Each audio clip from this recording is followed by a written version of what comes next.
Okay, today on the workbench I've got this battery operated Aston-Martin with mystery action. 7 actions. That part of the box is kind of torn off, but it does say machine guns, light up with sound, push button ejection seat, and the seat isn't here. Can't read that. Bulletproof shield up and down. Enemy through rooftop.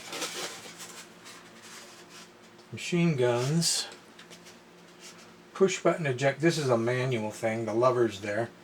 Throws the enemy through the roof. It's a spring-loaded part where you manually push it. Bulletproof shield goes up and down in the rear. Okay. Box is in kind of sad shape, but what do you want? So, if you ever have to take these battery-operated bump-and-go cars and stuff apart, you'll normally find that there's going to be a couple of clips up in the front that you have to straighten out.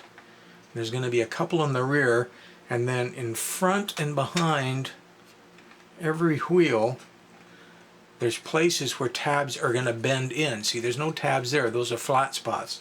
So I guess what I'm trying to say is, on this chassis part, there'll be these tabs like here and here and here and here. So once the body is down over these, those get folded all the way up in and crimp, and that's what holds the body down onto the frame there.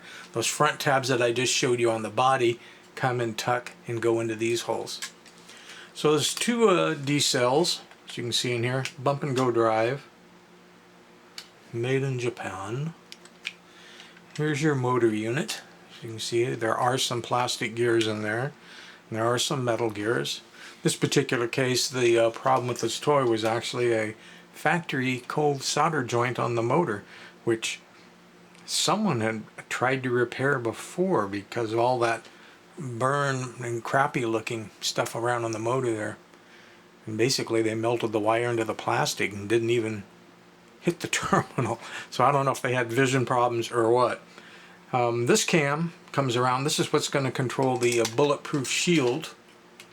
And there's a clear plastic window over here.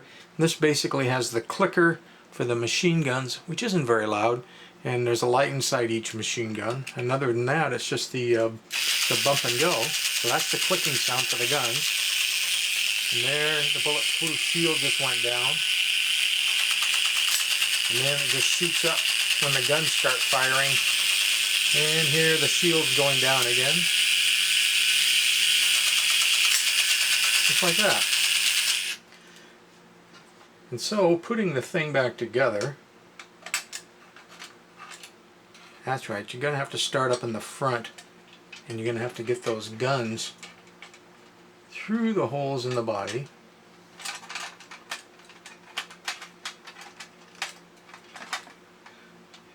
I'm not 100% sure that I'm going to be able to do this and stay in camera. I'm lining up these slots on the body. There we go. That's good. Get that here. Get that there.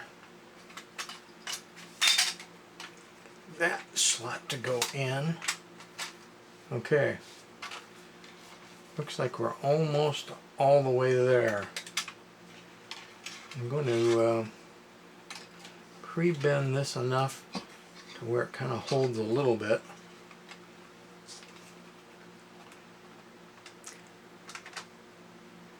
So before I tighten any of those crimps down, this is the hatch on top that fires it, and here's this lever that you would manually move. See that spring sticking up? If you had the seat would push down on that spring. Basically latches against the bottom of this piece of metal, so when you push it, then it flies up. So we better check the functions. You get the flashing.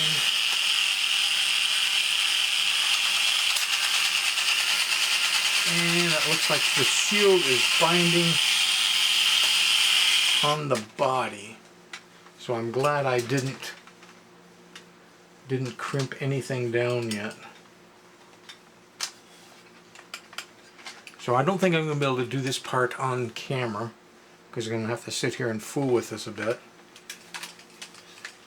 Kind of looks like the body needs to shift forward a little, or perhaps the bulletproof shield needs to come back a little.